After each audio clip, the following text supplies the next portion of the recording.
নামে আসবে, তারপরে তারা বিভিন্ন ক্লাবের মধ্যে সেই মদগুলো পান করবে, উল্লাস করবে, কখনো বলবে এটা শরাব, কখনো বলবে এই নাম সেই নাম। এরপর তারা পরস্পরে মারামারি করবে। কারণ মদ পান করলে আল্লাহ তাআলা স্পষ্ট কোরআনে বলেছেন বিভিন্ন নামে তারা মদ পান করা। কখনো বলবে এটার নাম ফেন্সিডিল, এটা খাইলে অসুবিধা হয় না, এটার নাম মারজুয়ারা, এটার নাম হলো এই প্যাথিডিন, এটার নাম হলো গাঞ্জা, এটার নাম হলো কোকেন, এটার নাম তারি। এই নামগুলো দিবে আলাদা আলাদা, কিন্তু খাইবে মদ। এটা কিয়ামতের আলামত। দুঃখজনক ভাবে বিশ্বের দ্বিতীয় বৃহত্তম মুসলিম রাষ্ট্রে আজ স্কুল কলেজ বন্ধ থাকলেও রাত 2টার সময় মুদিরালয় খোলা। যেখানে মদ খাওয়া নিষিদ্ধ সেখানে পুলিশ তদন্ত করছে মদ খেতে গিয়ে মহিলার কি অবস্থা হয়েছে এবং কে তাকে মারলো। মাদককে সাপোর্ট করা হচ্ছে। এখানে মদ বন্ধ করবেন কে দিয়ে? আপনি যদি নবীর উম্মত হন, আপনি পুলিশ ধরুন, পানিশমেন্ট দিন। মনে রাখবেন, আমি স্পষ্ট করে বলে যাই, এই মদের সাথে মাদকের সাথে যাদের সম্পর্ক তারা মানব কুলে জন্মানো নিকৃষ্ট সন্তান। এদের ছবি দেখানোর জন্য পায় তারা হুমড়ি খেয়ে পড়ে মিডিয়া। ধিক্কার তোমাদেরকে। আবু তোহা আদনান নামের একজন আলিম সহ 4 জন আলিমকে আজকে প্রায় 8-9 দিন পর্যন্ত গুম করা হলো। তার তালাশের জন্য কতটা কাজ করেছেন ডিটেইলস বর্ণনা নিয়ে আমি ধারাবাহিকভাবে মোট 73টা পর্ব আমি আপনাদের সামনে উপস্থাপন করার চেষ্টা করব। আজকে শুরু করতে চাই ইনশাআল্লাহ বিমাশিয়াতিল্লাহ ওয়া বিফাদলিল্লাহ। মোবাইলে লাইভে অনেক ভাইরা আছেন, সম্ভব হলে শেয়ার করে দিন, কথাগুলো অন্যের কানে পৌঁছে দিন। দ্বিতীয় হচ্ছে আগামী জুমায় আপনারাও কাগজ কলম নিয়ে আসবেন। আমি কষ্ট করে করে এই বিষয়গুলো বিভিন্ন হাদিস এবং কোরআন ফিকহ বিভিন্ন বিভাগ থেকে আমি এই জিনিসগুলো জোগাড় করে আপনাদেরকে দেওয়ার চেষ্টা করি। আপনারা বিষয়গুলো নোট রাখবেন, নোট রেখে অন্যকে পৌঁছে দিন। সোশ্যাল মিডিয়া ফেসবুকে আপনারা রেফারেন্স পাওয়ার কারণে রেফারেন্স সহ উল্লেখ করে দিতে পারেন। ফলে দাওয়ার কাজটা সুন্দরই হবে, দাওয়াতি কাজটি ভালো হবে। আপনার কথায় আপনার দাওয়াতে একটি মানুষ যদি সংশোধন হয় তাহলে আপনি পাবেন সাদকা জারিয়ার সওয়াব। বন্ধুগণ, আমি আপনাদেরকে একটি একেবারে নিকট থেকে উদাহরণ দিতে চাই। দেশে যখন আবহাওয়া পরিস্থিতি খারাপ হয়ে যায় তখন সিগন্যাল দেয়া হয়, ঠিক না? আবহাওয়া অফিস কি করে?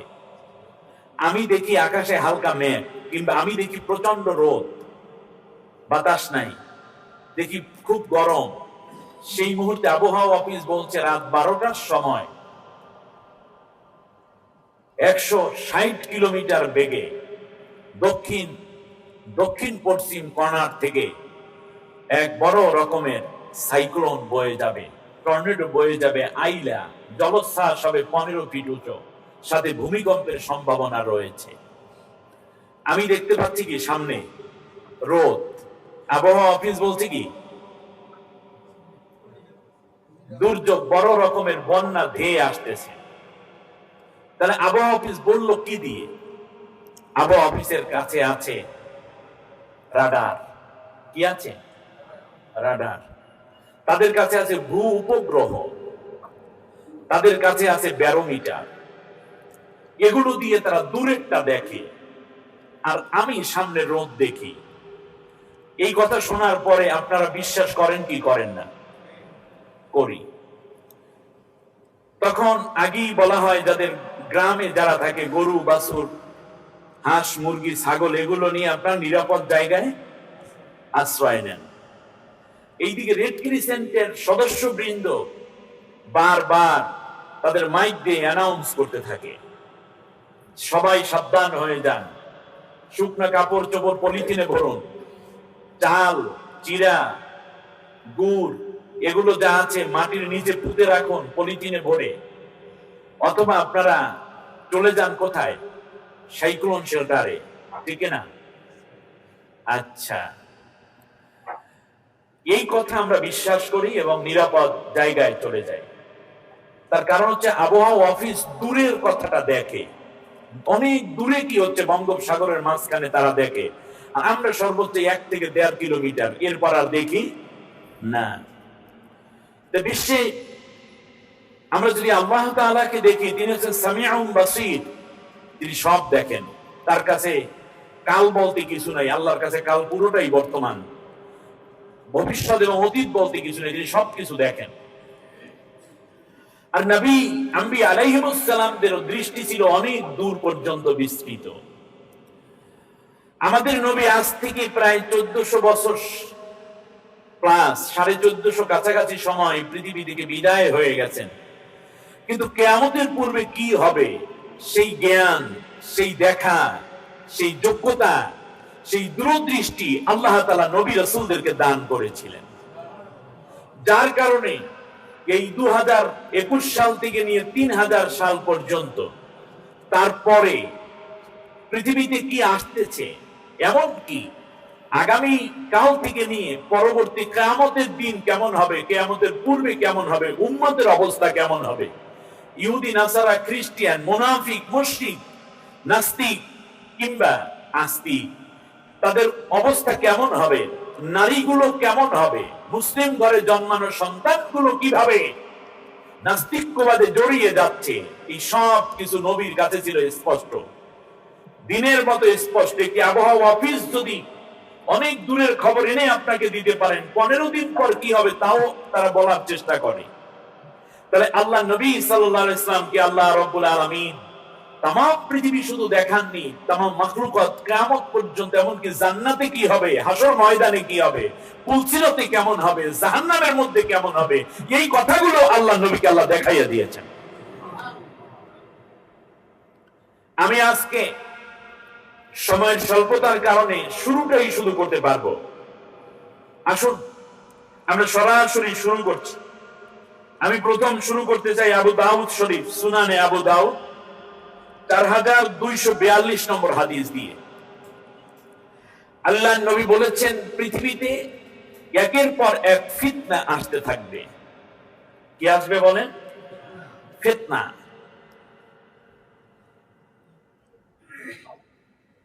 এই ফিতনাগুলো একের পর এক আসবে, মানুষরা মনে করবে এই ফিতনাটাই বুঝি শেষ।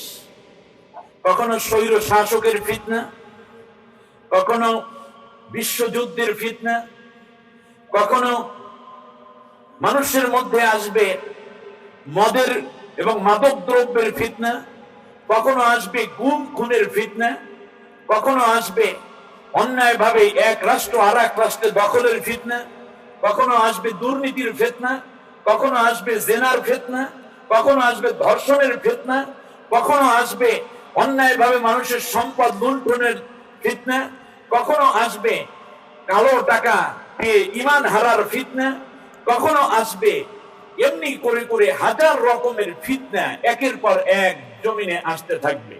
কিন্তু একটা ফিতনা শেষ হওয়ার আগেই মানুষরা মনে করবে এটাই বুঝি শেষ ফিতনা, এরপর আর কোনো ফিতনা নাই। কিন্তু আল্লাহ নবী বলেন পরেরটা হবে আরো জঘন্য। একটু খেয়াল করেন, খুব অধুনা দুনিয়ায় যখন চরম অত্যাচার যাচ্ছে কাশ্মীরে, পশ্চিমবঙ্গে, ইসরায়েলে, ফিলিস্তিনিদের উপরে, কখনো মিশরে, কখনো সিরিয়ায়, কখনো মায়ানমারে, আমরা মনে করেছিলাম এটা বুঝি শেষ হচ্ছে, কিন্তু না, এরপরে নতুন করে আবার ফিতনা চালু হচ্ছে। ঠিক না বলেন? কখনো ধর্মীয় ফিতনা, কখনো অধর্মীয় ফিতনা, কখনো মিডিয়ার ফিতনা, কখনো লেখনির ফিতনা, ইলেকট্রনিক্স এবং প্রিন্ট মিডিয়ার ফিতনা। এরপর যেতে না যেতে আবার চলে আসবে ইউটিউবের ফিতনা, তারপরে আসবে ফেসবুকের ফিতনা, একের পর এক ফিতনা। এরপরে মানুষগুলো গজবের মধ্যে পড়ে। গজব এবং ফিতনা আর নট ইকুয়াল, সমান না। ফিতনার ফলাফল হইল গজব। বলেন কি বলছি কথাটা? ফিতনার ফলাফল কি? গজব। আল্লাহ নবী বলেছেন, শোনো, একটি ফিতনা এমন হবে যা আমার গোটা উম্মতের কাছে পৌঁছে যাবে, আর ওই ফিতনার নাম হবে দুহাইমা। দুহাইমা নামক ফিতনা এমন হবে যেই ফিতনা এমন কোন উম্মত নাই যার কাছে না পৌঁছাবে। এই দুহাইমার ফিতনাটা কি রকম? আল্লাহ নবী বোঝাতে গিয়ে বলেছেন, ফাইযা কিলান কদাত তামাদাত। মনে রাখবেন, এটা হচ্ছে চূড়ান্ত এমন একটা ফিতনা, মানুষ মনে করবে এই বুঝি সব শেষ হয়ে গেল, এরপরে বুঝি একটু নিরাপত্তা পাবো। কেউ মনে করবে এই সরকার যদি চলে যায় তাহলে বুঝি পরের সরকার একটু শান্তি দেবে। বুশ চলে গেলে মনে হয় ভালো হবে, আসলো পরের ফিতনার নাম বারাক ওবামা। আইসা ফিতনা কমে নাই, বরং আরো বাড়ছে। মনে করছি বারাক্কা শেষ হয়ে গেলে মনে হয় সেরাক্কা আইসা ভালো করবে। আসলো কি? ট্রাম্প। ট্রাম্প আইসা যা করলো, জাতির লোকেরা, বিশ্ববাসী বললো এই পাগলায় যাক বেশি ভালো হবে। পাগলায় চলে গেল, কিন্তু পরের জন আইসে মনে করেন কি ভালো হয়েছে। আমি ফিতনা বুঝাইতে পারিনি মনে হয়। সুচি আসলো, তার আগে সেনাবাহিনী মায়ানমারে। মনে করছি সেনা সদস্য চলে গেলে গণতান্ত্রিক সরকার আসবে, মনে হয় ভালো হবে। সুচি আইসা জনমের মতো অত্যাচার করলো। Lady Hitler. হিটলার দুনিয়ায় বিভিন্ন রাষ্ট্রে এরকম লেডি হিটলার আছে, মানুষকে হত্যা করে আনন্দ পায়। লেডি হিটলার শেষ হয়ে গেল, মনে করছি এই লেডি হিটলার ভালো হবে। লেডি হিটলার আইসে এমন কাম ঘটাইয়া দিল, গোটা বিশ্বের মুসলমানদের চোখের পানি ছাড়াইলো। গোটা বিশ্বের মুসলমানরা পীড়িত হলো, নিপীড়িত হলো। গোটা বিশ্বের মুসলমান ব্যথিত হলো, কষ্ট পেল। বাংলাদেশ তার বক্ষটা খুলে দিয়ে রোহিঙ্গা মুসলমানদেরকে আশ্রয়ের ব্যবস্থা করে দিল। কিন্তু ততক্ষণে হাজার না লাখো প্রাণ চলে গেল। পীড়ন, অত্যাচার, পৃথিবীর সমস্ত নির্যাতনকে হার মানিয়েছে। লেডি হিটলারের অবস্থা খারাপ। আসলো সেনারা। আবার কেউ মনে করতেছে রাশিয়ার সাথে থাকলে মনে হয় ভালো। না না না, রাশিয়ার সাথে থাকার মধ্যে কল্যাণ হলো না। বললে এবার চীনের সাথে থাকি, তাহলে কল্যাণ হবে। উরুগুয়ের মুসলমানদের উপর অত্যাচার দেখা মনে হচ্ছে যে না, আসলে কোনো কাজ হবে না। কেউ মনে করে ভারতের সাথে থাকা ভালো, কখনো মনে করি আমেরিকাকে সাপোর্ট দেয়া ভালো, কখনো মনে করি ভারতের এই সরকার শেষ হয়ে গেলে আমাদের বুঝি একটু ভালো হবে। চলে যায়, তারপর সরকার পরিবর্তন হয়, কিন্তু মুসলমানদের উপরে অত্যাচার নির্যাতন কেউ কমায় না। আজও আমরা মনে করছি এই সরকারের পরে আরেকটা সরকার, আল্লাহ এটা গজব বেশি। আল্লাহ নবী বললেন না, একটার পর একটা গজব আসবে, তবে তোমার ঈমান এবং আমলের ব্যাপারে তুমি উদাসীন হতে পারো না। আপনি বৃহৎ পরিচয় চিন্তা না করে নিজের অভ্যন্তরীণ খবরটা আগে নেওয়ার জন্য নবী বারবার তাকিদ দিয়েছেন এই গুরুত্বপূর্ণ সময়। কু আনফুসাকুম ওয়া আহলিকুম নারা। তুমি বাঁচো, আগে কে? At first save yourself, আগে তুমি নিজে বাঁচো।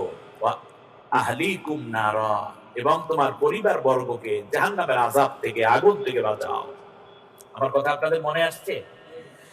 এবার খেয়াল করুন, আল্লাহর নবী বলেন দুহাইমা হলো এমন একটা ফিতনা যা ব্যক্তির ভিতরে থাকবে, অন্যায়ের প্রতি প্রবণতা দেখা দেবে, ইস্তেকামাত থাকবে না। অথচ আল্লাহ রাব্বুল আলামিন বলেন ইন্নাল্লাযীনা ক্বালু রাব্বুনাল্লাহু সুম্মা ইসতাকামু তাতানাজ্জালু আলাইহিমুল মালায়েকা। যারা বলে আমি আল্লাহর উপর ঈমান আনলাম, আর ওই ঈমানের উপর ইস্তেকামাত থাকে, নড়ে চড়ে যায় না, সে তার উদ্দেশ্য ভিন্ন করে না, সে আজকে সকালে একটা, রাত্রে আরেকটা চিন্তা করে বসে না। সে যখন সত্যকে বুঝলো, কষ্ট যতই হোক সত্যের উপরে এসে টিকে থাকে, মিথ্যা ধার সে ধারে না। আর এই বারবার নিজেকে পরিবর্তন করে অন্যায়ের দিকে, যেই দিকে জোয়ার সেই দিকে বাদার বাস। বাদার বাস বুঝেন? এইটা বরিশাল অঞ্চলে বুঝবেন, যারা মাছ ধরে জেলেরা, যেই দিকে স্রোত থাকে সেই দিকে তাদের জাল পাতে, ঠিক না? যেই বাসটার সাথে জাল বেঁধে দেয় নদী তৈরি করে বাদার বাস। এরকম হয় না? বিপদ মুসিবত যা আসুক, মোমেন যে সত্য বুঝলো তার উপরে প্রতিষ্ঠিত থাকে। তার জন্য আমি আল্লাহ ফেরেশতা পাঠাই দেই। সকালবেলা মোমেন থাকবে, বিকেল বেলা কাফের হয়ে যাবে। আপনারা বুঝতেছেন কথা? সকালবেলা ফজর পড়েছে মোমেন হয়ে, আর বিকেল বেলা মন্দিরে গিয়ে পূজা দিতেছে কি হয়ে? মুশরিক হয়ে, কাফের হয়ে। আমার কথা না, আমি একটি কথাও আমার বলছি না। আল্লাহর নবী বলেছেন ইউসবিহুর রাজুলু ফিহা মুমিনা ওয়া ইউমসি কাফিরা। আল্লাহর নবী বলেছেন সকালটা হবে মুমিন অবস্থায়, আর তার বিকেলটা হয়ে যাবে কাফের অবস্থায়। আপনার কাঠিন্যতা, দুর্বোধ্যতা কিংবা কোন রকম সংকীর্ণতার ঊর্ধ্বে উঠে ভাবুন, আপনি সকালবেলা চিন্তা করেছিলেন আমি মুমিন, ঈমানের উপরেই থাকবো, কিন্তু রাজনৈতিক কারণ, পারিপার্শ্বিক কারণ, অর্থনৈতিক কারণ, সাংস্কৃতিক আগ্রাসন এবং কিছু বিপদ মুসিবত দেখে আপনি বিকালবেলা বলছেন এত কষ্ট করে ইসলাম পালনের দরকার নেই। আমার কথা আপনাদের বুঝে আসছে? এইরকম মানুষ উম্মত হবে, এটাকে আমি বলছি না, নবীজি বলেছেন। তাহলে এই যে আবহাওয়া যখন উত্তাল হয়, সিগন্যাল যখন বাড়াইয়া বলে যে মহাপ্রলয়, 11 নম্বর সিগন্যাল, 30 ফিট পানি উঁচু হয়ে জলোচ্ছ্বাস, বন্যা, সাইক্লোন, টর্নেডো, তারপরে যখন বলা হয় যে সবকিছু ডুবে যাবে, তখন আমরা কি ঘরে, ভাঙা ঘরে থাকি নাকি নিরাপদে আশ্রয় নেই? আল্লাহর নবী 1450 বছর আগে এই কথাগুলো বলে গেছেন। আমরা কি এইরকম ক্ষতিগ্রস্ত হওয়ার জন্য না সাবধানতার জন্য? তাহলে আগের কথাটা বোঝার সাথে সাথে এই কথাও বুঝি সিগন্যাল দেওয়ার অর্থ আমি সতর্ক হব, আমি নিরাপদ জায়গায় অবস্থান করব। আল্লাহ নবী বলেছেন, শোনো দুনিয়ার মানুষেরা, এমন একটা সময় হয়ে যাবে কিয়ামতের পূর্বে আমার গোটা উম্মতকে আল্লাহ রাব্বুল আলামিন দুইটা ভাগে ভাগ করে দিবেন। আমার উম্মতেরা দুই দলে বিভক্ত হবে। কয় দলে? আরো জোরে। দল কয়টা হবে? দুইটার নাম যাই হোক না কেন, দল হবে কয়টা? উম্মতের মধ্যে দল হবে কয়টা?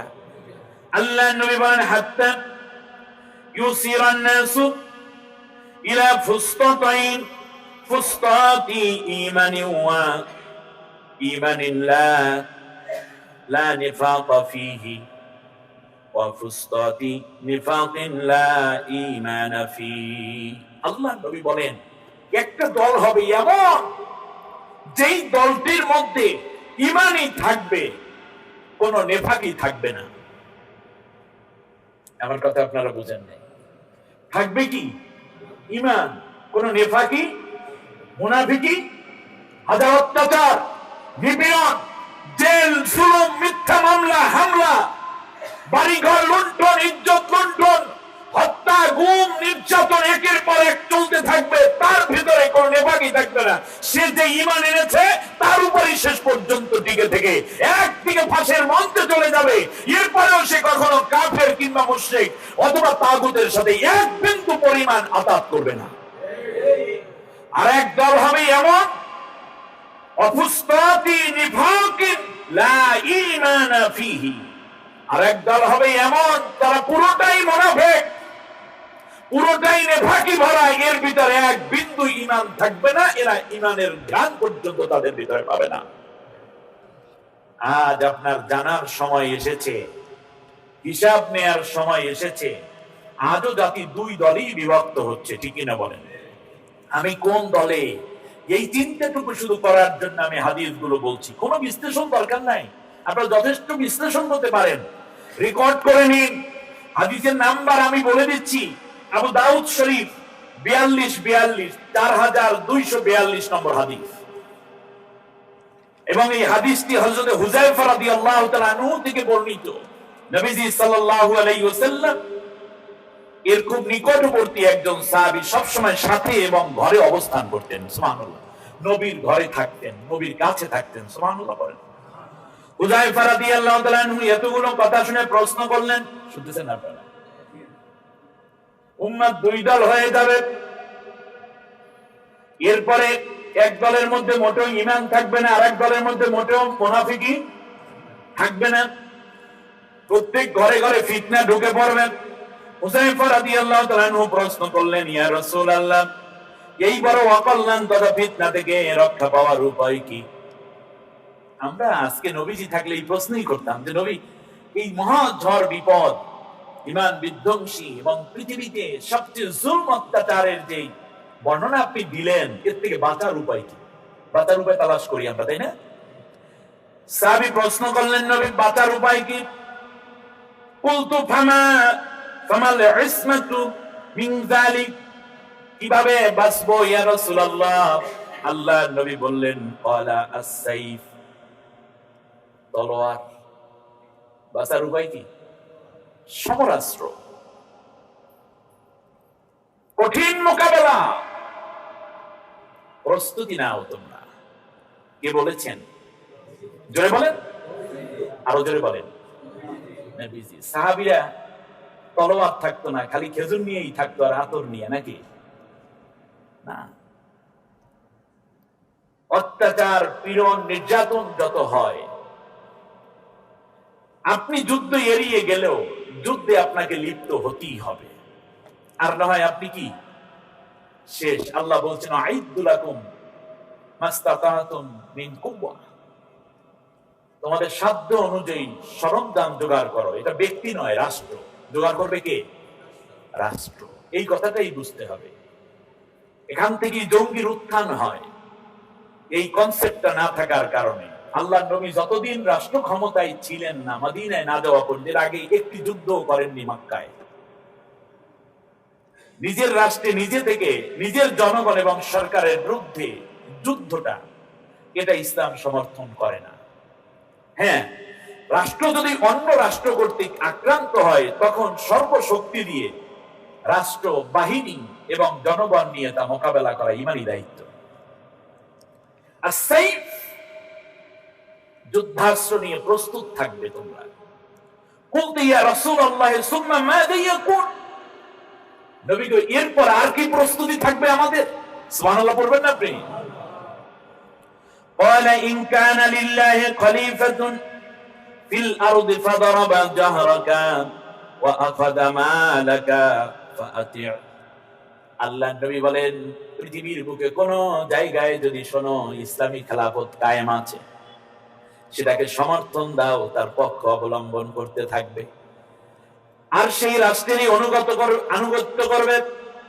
যদি খেলাফত তথা কোরআন সুন্নাহ ভিত্তিক রাষ্ট্র পরিচালনার এই নিদর্শন দেখো, আর ওই রাষ্ট্র শক্তি কোন কাজের কারণে তার শাস্তি দিতে তোমার যদি চামড়া তুলে দেয়, কিংবা তোমার মাল নিয়েও যায়, সমস্ত সম্পদ, এরপরেও কিন্তু খেলাফতের এই জায়গাটায় আনুগত্য করতে তোমরা কোনো দ্বিধা করবা না। খুব ঠান্ডা মাথায় কথা নেই। এরপরে হুযায়ফা রাদিয়াল্লাহু তাআলা আনহু বললেন, নবী গো এরপরে আর কি কোন নসিহত আছে? আল্লাহর নবী বললেন, ওয়া আনতা আদুন বিজিদিলিশ শাজারা, এরপরেও যদি তোমরা দেখো এই কাজগুলো করতে যদি ব্যর্থ হয়ে যাও, তাহলে তৃতীয় নম্বরের কাজ হলো তোমরা গাছের ডালকে শক্ত করে ধরে রাখো। তার কারণ হলো একজন মানুষ তখন দিক বিদিক হয়ে যাবে, ঈমান থেকে চুল পরিমাণ কিস্তা হবে না। কোথাও যদি আশ্রয় না থাকে, তাহলে গাছের ডাল ধরে নিজের আশ্রয় খোঁজো। এর ব্যাখ্যা আজকে বলা যাবে না, শুধুমাত্র কয়েকটা বিষয় আমি বলে রাখছি। হুযায়ফা রাদিয়াল্লাহু তাআলা আনহু বলল, হে আল্লাহর নবী, ফিতনা থেকে বাঁচার উপায় কি? আল্লাহর নবী বললেন, শোনো, ফিতনা থেকে বাঁচার এইগুলো ছিল করণীয়। এইগুলো কি করণীয়? এবার আল্লাহর নবী বললেন, ফিতনা থেকে বাঁচার জন্য আমি তোমাকে একটা উপদেশ দিচ্ছি, আমার উম্মতেরা তোমরা সবাই শুনে নাও। হাদিস নম্বর আবু দাউদের 4246, 4246 নম্বর হাদিস। ইয়া হুযায়ফা তাআল্লাম কিতাবাল্লাহি ওয়াত্তাবি' মা ফীহি, ও হুযায়ফা তাআল্লাম কিতাবাল্লাহ, আল্লাহর কিতাব বেশি বেশি করে অধ্যয়ন করো। ফিতনা থেকে বাঁচার ইলমি যোগ্যতা কি বললেন নবী? বেশি বেশি করে আল্লাহর কিতাব অধ্যয়ন করো। পড়ো কি খতম করো নাকি? না, কোরআনের অর্থ পড়ো, বুঝে বুঝে পড়ো, অল্প অল্প করে পড়ো। কতটুকু পড়লা তা কাগজে লিখে রাখো। কোন আয়াত পর্যন্ত পড়লা, ন্যূনতম 5টি আয়াত 10টি আয়াত প্রতিদিন পড়ো। এমন একটি দিনও যেন না যায় তুমি কোরআন পড়ো নাই। স্কুলে পড়ো, কলেজে পড়ো, হাই স্কুলে পড়ো, ইউনিভার্সিটিতে পড়ো, পুলিশ হও, র্যাব হও, গোয়েন্দা হও, কারণ এই ফিতনা পুলিশকেও পাবে, র্যাবকেও পাবে, গোয়েন্দাকে পাবে, প্রেসিডেন্টকে পাবে, প্রধানমন্ত্রীকে পাবে, মন্ত্রী পরিষদকে পাবে, এমপিদেরকে পাবে, মেম্বার চেয়ারম্যানদেরকে পাবে, সব মুসলিম মিল্লাতকে পাবে। ঠিক না বলেন? অতএব এই ফিতনা থেকে বাঁচার জন্য বেশি বেশি করে কোরআন অধ্যয়ন করো এবং ওয়াত্তাবি' মা ফীহি, কোরআনের মধ্যে যা আছে তার অনুসরণ করা শুরু করে দাও। সুবহানাল্লাহ। আল্লাহ নবী বলেন মদিনার প্রভাব কমে যাবে এবং মদিনা আক্রান্ত হয়ে যাবে, আমার রওজা সহ চারপাশ পুরো আক্রান্ত হয়ে যাবে। খেয়াল করেছেন কথা? আন উমর عن ابن عمر رضي الله عنه قال رسول الله صلى الله عليه وسلم يوشك المسلمون أن يحاصروا إلى المدينة حتى يكون أبعدوا مساليحهم আল্লাহ নবী বলেছেন শোনো, এমন একটা অবস্থায় মদিনা আক্রান্ত হবে এবং মানুষেরা সালাহ নামক জায়গায় জড়ো হবে, ইমানদারেরা যুদ্ধ করবে। আর এই যুদ্ধটা কাদের মধ্যে হবে? আল্লাহ নবী বলেছেন মুমিন এর মধ্যে থাকা লুকিয়ে মুনাফিক এবং ইহুদিদের মধ্যে মুসলমানদের বিরুদ্ধে যুদ্ধ হবে। একদিকে মুনাফিক আর ইহুদি, আর একদিকে কারা? মুসলমান মুমিন। আল্লাহু আকবার বলবেন না আপনি? আমার কথা নয়, কার কথা? বিশ্বনবী। সালাহ নামক জায়গায় যুদ্ধ হবে। সাহাবীরা আরজ করলেন নবী সালাহ নামক জায়গা কোথায়? করবিমিন খাইবার, খাইবারের নিকটবর্তী জায়গার নাম হলো সালাহ। আমার নবী স্পষ্ট করে বলে দিলেন এবং বলছেন আল্লাহ নবী সাল্লাল্লাহু আলাইহি ওয়াসাল্লাম বললেন কিয়ামতের পূর্বে আরেকটা সমস্যা দেখা দেবে, সেটা হলো সমাজের নেতা যারা হবে তারা হবে পথভ্রষ্ট। কি নেতা?